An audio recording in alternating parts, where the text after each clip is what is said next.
बहुत पुराने जमाने की बात है, जब दुनिया में सिर्फ एक छोटी सी बस्ती थी जिसका नाम रोशन नगर था और वहां लोग सादगी से रहते थे। इस बस्ती के किनारे पर एक पुराना दरख्तों का जंगल था जहां रात को परिंदे अजब आवाजें देते थे और दिन में हुआ विस्पर करती थी। इसी बस्ती में 3 यार रहते थे जिन्हें पूरी बस्ती 3 पागल कहती थी, लेकिन उनकी दोस्ती इतनी गहरी थी जैसे जमीन और आसमान का रिश्ता। पहले का नाम हमदान था, जो हमेशा सपने देखता था और दिन में नींद के दौरान भी अनोखे ख्यालात इसके जहन में घूमते रहते थे। दूसरे का नाम बहादुर था, जो नाम का बहादुर था मगर दिल का नरम, हर मुश्किल से पहले ही घटने टेक देता था, लेकिन दोस्तों का साथ कभी ना छोड़ता था। तीसरे का नाम रोशन था, सबसे छोटा मगर सबसे ज्यादा बोलने वाला। उसकी जबान इतनी तेज थी जैसे कांच का टुकड़ा, काट भी जाए और पता भी ना चले। एक दिन सुबह सुबह हमदान एक पुराना नक्शा लेकर आया और दोनों दोस्तों के सामने रखकर बोला, मैंने रात सपने में एक खजाने का रास्ता देखा है। बहादुर ने नक्शा देखा और सर हिलाया, ये तो किसी ने पेंसिल से बनाया हुआ लगता है, क्या पता तेरी अपनी ही नींद मैं तेरी ही अंगलियों ने ये खींच दिया हो। रोशन ने जल्दी से नक्शा उठा लिया और गौर गौर के देखा, फिर मुस्कुराया और बोला, ये रास्ता मुझे जाना पहचाना लगता है, ये तो अपनी बस्ती के पीछे वाला पहाड़ है। हमदान ने खुशी से ताली बजा दी और कहा, देखा, रोशन ने सच कहा, चलते हैं आज ही, कल पे नहीं छोड़ना चाहिए जो आज हो सकता हो। बहादुर ने एक लंबी सांस ली और अपना पुराना झोला उठाया जिसमें हमेशा रोटी, नमक और एक टूटा हुआ आईना रहता था। बस यही उसका सफर का सामान था। तीनों दोस्त बस्ती से निकल पड़े। इनके पैरों में जोश था, आंखों में चाहत थी और दिल में एक अनजाना खौफ भी था जो आने वाली तकलीफ की वो खबर देता था। रास्ता सीधा नहीं था। ये कुछ ही कदम चलते रहे थे कि रोशन की चप्पल का तला अकड़ गया और वो एक पांव से उथल पुथल होने लगा। बहादुर ने हंसा और कहा, ये तो पहला ही इम्तिहान है और पहले ही फील होने वाले हैं हम। लेकिन हमदान ने दोनों के हाथ पकड़ लिए और कहा, चलते चलते ठीक हो जाएगा। जंगल में दाखिल होते ही अंधेरा छा गया। दरख्तों की शाखें ऐसे जड़ी हुई थीं जैसे छत बन गई हो और नीचे जमीन नम और ठंडी थी। हमदान नक्शा हाथ में पकड़े आगे आगे चल रहा था, लेकिन थोड़ी ही देर बाद वो रखा और सिर खजलाते हुए बोला, ये नक्शा सीधा पकड़े या उल्टा, मुझे बिल्कुल समझ नहीं आ रहा। रोशन ने नक्शा उसके हाथ से छीना और 2 सेकंड देख के बोला, अरे ये तो बिल्कुल सीधा है, बस तुम उल्टा पकड़े हुए थे इतनी देर से। और फिर खुद भी 2 कदम चलने के बाद रख गया। अहम, ये रास्ता कहाँ गया? रोशन ने कहा और इधर उधर देखा। नक्शे में जो रास्ता था वो सीधा था, लेकिन असली जंगल में कोई सीधा रास्ता ही नहीं था।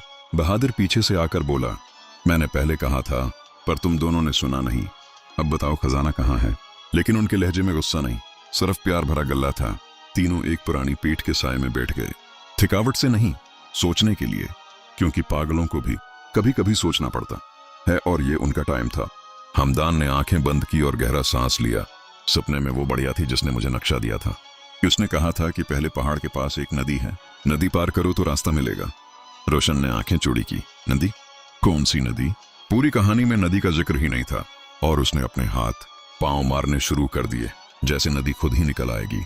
बहादुर खामोशी से उठ खड़ा हुआ और बोला, मैंने नदी की आवाज सुनी है, यहां से थोड़ी दूर मेरी नाक भंग लगती है, लेकिन कानों को रब ने सही रखा है।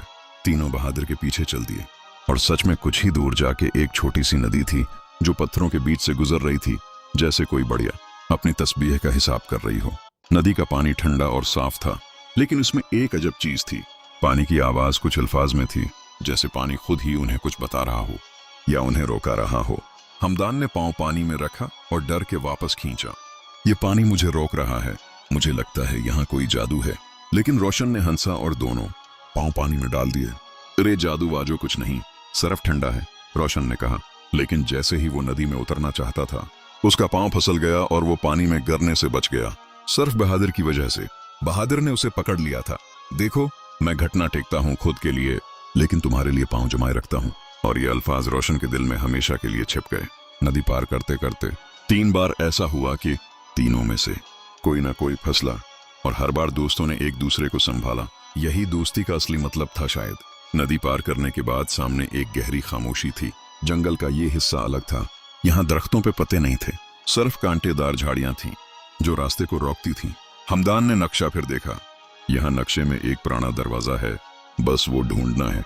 और फिर आगे बढ़ा, लेकिन कांटों ने उसकी कमीज पकड़ ली और वो रख गया। बहादुर ने धीरे से कांटे अलग किए, अपनी अंगलियां लहोलहान कर ली, मगर न रोके न रखा और हमदान को आजाद किया। ये खामोशी से की हुई मोहब्बत थी। रोशन ने देखा और कुछ बोलने की कोशिश की, मगर इस बार उसकी जबान नहीं चली। आंखों में आंसू थे जो वो छिपाने की कोशिश कर रहा था, लेकिन छिपा नहीं रहा था। कांटों के पार एक खाली मैदान था और मैदान के बीच में सच में एक पुराना दरवाजा खड़ा था, जिसके साथ न कोई दीवार थी न कोई घर, बस एक अकेला दरवाजा। तीनों रख गए, दरवाजे को देखते रहे। बहादुर बोला, ये दरवाजा कहाँ जाता है? उसके साथ तो कुछ भी नहीं है, ये सिर्फ एक दरवाजा है बीच वाली हुआ में। हमदान ने मुस्कुराते हुए कहा, शायद ऐसी जगहों के दरवाजे ऐसे ही होते हैं, जो समझ में नहीं आता वो सीधा दिल को समझ आता है। चलो खोलते हैं। रोशन ने हाथ आगे बढ़ा के दरवाजे का हैंडल पकड़ा। लोहे का पुराना हैंडल था जो जरूर कई सालों से इस मैदान की धूप और बारिश में जला हुआ था। दरवाजा खुला तो एक अनजानी रोशनी थी पार, न सूरज की रोशनी न आग की रोशनी, कुछ अलग किस्म का उजाला जो आंखों को तसल्ली देता था। दर्द नहीं। तीनों दोस्त अंदर गए और दरवाजे के पार एक पुराना कुला था, बड़ा हुआ। उसका एक हिस्सा गिरा हुआ था, मगर एक हिस्सा अभी भी शान से खड़ा था, जैसे बढ़ापे में भी इज्जत बराबर हो। किले के बाहर एक बूढ़ा मर्द बैठा था, सफेद दाढ़ी, आंखों में उम्र का भार, मगर एक चमक भी थी, जैसे उसके अंदर कोई जवान रात तक भी जागता था। बूढ़ा मर्द ने तीनों को देखा और उठ खड़ा हुआ। मैं सदियों से इंतजार में था। 3 पागल ही इस दरवाजे को खोल सकते थे और आखिर तुम आ ही गए। हमदान ने हैरान होकर पूछा, हम पागल हैं ये तुम जानते हो, लेकिन हम क्यों आए और तुम कौन हो? ये सब क्या है? बूढ़े ने सिर्फ मुस्कुराते हुए इशारा किया।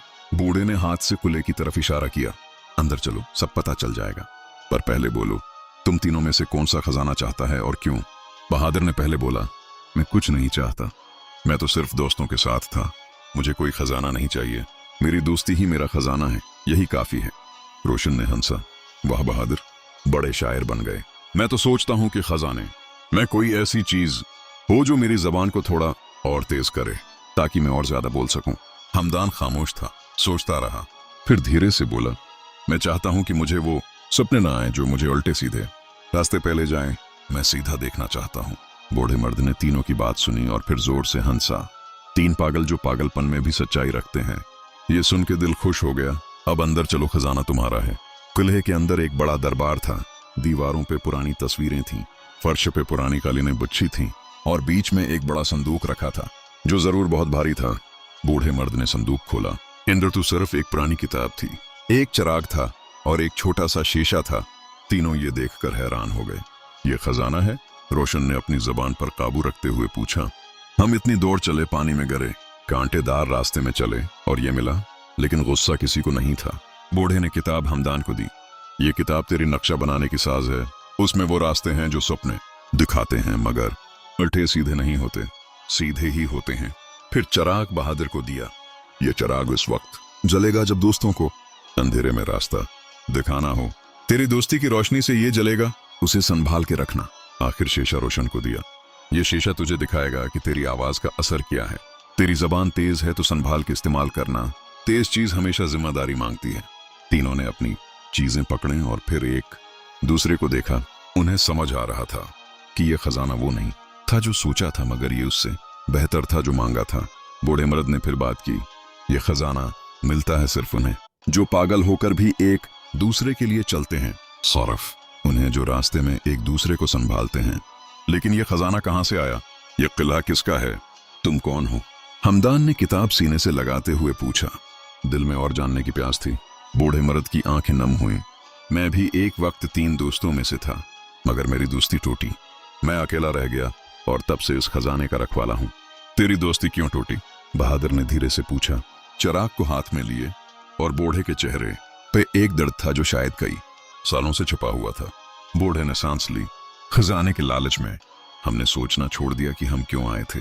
हम अपने लिए आए थे ना कि एक दूसरे के लिए, बस यही गलती थी। तीनों दोस्त एक बार फिर खामोश हो गए। ये खामोशी बहुत गहरी थी, जैसे जमीन ने उन्हें लिया हो और अब सांस रोक के सुन रही हो कि ये क्या जवाब देंगे। रोशन ने अपना शीशा बूढ़े को वापस किया। तुम्हें उसकी ज्यादा जरूरत है। मैं अपनी जबान को संभाल के रखना सीखूंगा। मुझे आईने की जरूरत नहीं, अपने दोस्तों की जरूरत है। बहादुर ने भी चिराग बूढ़े के हाथ में रख दिया। जब तक हमदान और रोशन साथ हैं, अंधेरे में भी रोशनी है। तुम्हें ये रोशनी रखनी चाहिए तन्हा रातों के लिए। हमदान ने किताब फिर बार देखी, फिर धीरे से वो भी वापस करने लगा, मगर बूढ़े ने रोक दिया। नहीं, ये तुम्हारी है, ये रखो।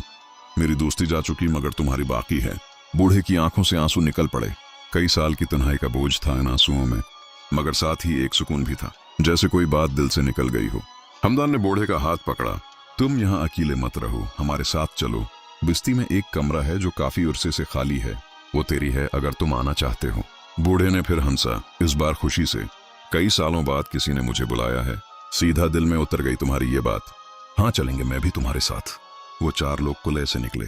3 पागल दोस्त और एक बूढ़ा, जो काफी अरसा पहले से पागलपन का मतलब भूल चुका था, मगर उनके साथ उसे याद आ गया। वापसी का रास्ता अजीब था। जाते वक्त जो मुश्किलात थीं वो अब नहीं थीं। कांटे अपने आप हट गए। नदी का पानी बहुत गहरी नहीं रही और जंगल का अंधेरा भी हल्का था। हमदान ने कहा, जाते वक्त ये सब इतना मुश्किल क्यों था? बूढ़े ने जवाब दिया, वो तुम्हारा इम्तिहान था। वापसी पे इम्तिहान नहीं होता, सरफरास्ता होता है। रोशन ने उस बार कुछ नहीं बोला, बस मुस्कुराया। और बहादुर ने ध्यान दिया कि पहली बार रोशन इतना खामोश था। कुछ सीखा था उसने शीशे से पहले वो वापस करता। बस्ती में वापस आते वक्त दोपहर हो गई थी। बस्ती वाले दरवाजों पे खड़े थे, कुछ क्यूरियस थे, कुछ हैरान कि 3 पागल गए थे और 4 वापस आए। हमदान की अम्मी ने दौड़ते हुए आके बेटे को गले लगाया। कहाँ थे तुम सब? खजाना मिला। हमदान ने हंसा। हाँ उम्मी, मिला, मगर वो तुम्हारे गले में है हमेशा से। दिन ढलता रहा। बूढ़े मर्द के लिए बस्ती वालों ने मिलकर घर तैयार किया। कोई भी पागल नहीं था सिवाय खुशी के, और उस किस्म का पागलपन अच्छा होता है। रात को 3 दोस्त एक बार फिर मिल गए। छांव में बैठ के सितारे देखे और बूढ़े ने उन्हें कहानियां सुनाई, इनके वो वक्त की जब वो भी पागल दोस्त था। हमदान ने अपनी किताब खोली। पहला सफा खुला तो उसमें कुछ लिखा था, दोस्ती का रास्ता हमेशा मुश्किल नहीं होता, मुश्किल तब होता है जब तुम अकेले चलते हो। बहादुर ने वो बात सुन के जोर से हंसा और बोला, ये तो वो बात है जो मैं पहले दिन से जानता था, मगर कोई मेरी नहीं सुनता था। और तीनों ने एक साथ ताली दी। रोशन ने आखिर एक लंबी बात की जो इस बार सबके दिल को छू गई। उसने कहा, पागल होना बड़ी बात नहीं, बड़ी बात है अकेले पागल होना। साथ पागल होना खुशी है। बूढ़े ने आंखें मूंद ली और दिल में कुछ सेटल हुआ। वो कहानियां जो कई सालों से बंद थीं आज खुल के बहने लगे, और आंसुओं का स्वाद मीठा था इस बार। अगली सुबह से बस्ती में कुछ बदल गया। लोग अब 3 पागलों को इज्जत देने लगे। उन्हें समझा कि ये लोग खजाना लाए थे, मगर वो खजाना प्यार और दोस्ती का था। हमदान अब नक्शा नहीं बनाता था नींद में, वो अब जाग के नक्शा बनाता था, क्योंकि किताब ने उसे रास्ते सिखाए थे जो सपने से ज्यादा मजबूत होते हैं। बहादुर अब इतना नहीं घटना टेकता था। इस सफर के बाद उसे पता चला था कि मुश्किलात में घटना टेकना और मुश्किलात में दोस्तों को उठाना, ये 2 अलग चीजें हैं। रोशन की जबान अभी भी तेज थी, मगर अब वो पहले सोचता था फिर बोलता था। शीशा वापस दे चुका था, मगर शीशे का सबक उसके साथ था। एक बार का आईना हमेशा का होता है। महीने गुजरे, साल गुजरे, तीनों दोस्त साथ थे, मगर बस्ती में अब नए लोग आने लगे, नई मुश्किलें, नए रास्ते, मगर तीनों का जोशा कभी पुराना नहीं हुआ। एक दिन एक नया बच्चा बस्ती में आया। यतीम था, कोई पूछने वाला नहीं था, और वो अकेला बैठा था। जब हमदान ने देखा और अपने दोस्तों को आवाज दी, बहादुर ने उस बच्चे को खाना दिया। रोशन ने उसे कहानियां सुनाई और हमदान ने उसे नक्शा बनाना सिखाया। ये तीनों पागल एक नई दास्तान का हिस्सा बन गए। बूढ़े मर्द ने ये सब देखा और हमदान के पास आकर धीरे से कहा, अब मुझे पता है कि वो खजाना क्यों तेरी जात में था। तो सिमाता जाता है दूसरों को अपने अंदर। हमदान ने शर्म से सिर झुका लिया, मगर बूढ़े ने सिर उठा दिया। शर्म की जरूरत नहीं, खजाना छुपाने की चीज नहीं होती, बांटने की चीज होती है। वक्त गुजरता रहा। बूढ़े का इंतकाल हुआ एक रात, शांत, आराम से, जैसे कोई थका मुसाफिर अपनी मंजिल पे पहुंचने के बाद सो जाता है। 3 पागल दोस्तों ने बूढ़े को विदा किया। आंखों में आंसू थे, मगर दिल में शुक्र भी था कि एक तन्हा रूह को आखिरी वक्त में यार मिले थे। कब्र पे रोशन ने कुछ कहा। वो पागल था जो उन्होंने खजाना छोड़ के सिर्फ कुले की रखवाली की। हम पागल हैं जो खजाना बांट के अपना वजन हल्का कर लेते हैं। बात सच थी और पूरी बस्ती ने सुन ली, और इस दिन से ये कहानी जबान जबान पे चली कि एक बार 3 पागल दोस्त एक सफर पे गए और बूढ़े के लिए वापस आए। आज भी रोशन नगर में लोग कहते हैं, जब कोई मुश्किल रास्ता हो तो पागलों की तरह चलो, सीधा नहीं मगर साथ, क्योंकि साथ का रास्ता हमेशा मंजिल पे पहुंचता है। 3 पागल की ये दास्तान सिर्फ उन्हीं 3 की नहीं थी, ये हर उस इंसान की थी जो दोस्त के लिए कांटों में हाथ डालता है और अपना दर्द नहीं बोलता। हर बस्ती में कुछ लोग ऐसे होते हैं जिन्हें दुनिया पागल कहती है, मगर वो पागल होते हैं क्योंकि वो दुनिया के अंदाज से नहीं, दिल के अंदाज से सोचते हैं। जो लोग सादगी में खजाना ढूंढते हैं, उन्हें आखिर वो खजाना मिल जाता है जो होशियार लोग पूरी जिंदगी ढूंढते रहते हैं और खाली हाथ रहते हैं। हमदान, बहादुर और रोशन की दोस्ती एक मिसाल बन गई। आने वाली नस्लों ने उनकी कहानी अपने बच्चों को सुनाई और यही उनका असली खजाना था, जिंदगी के बाद भी बाकी रहना। रोशन नगर आज भी है, दरख्तों का जंगल आज भी है, बूढ़े मर्द का किला आज भी है, मगर अब एक और दरवाजा भी है जो तब खुलता है जब दो सच्चे दोस्त साथ चलें। वक्त के साथ तीनों दोस्त बूढ़े हुए, मगर दोस्ती की ज्वाला कभी ठंडी नहीं हुई। जैसे चिंगारी हो जो हुआ से नहीं बुझती, बल्कि हुआ से और भड़क जाती है। बुस्ते के बच्चे उनके किस्से सुन के बड़े हुए और उन्होंने अपने दोस्त चुने इस अंदाज में जिस अंदाज में हमदान, बहादुर और रोशन ने चुने थे, दिल से और सादगी से। और इस कहानी का खुलासा यह है कि अकेली मोमबत्ती अंधेरों से डरते डरते जलती है, मगर तीन मोमबत्तियां मिलकर एक ऐसा शला बिनती हैं जिसे हवा भी नहीं बुझा सकती।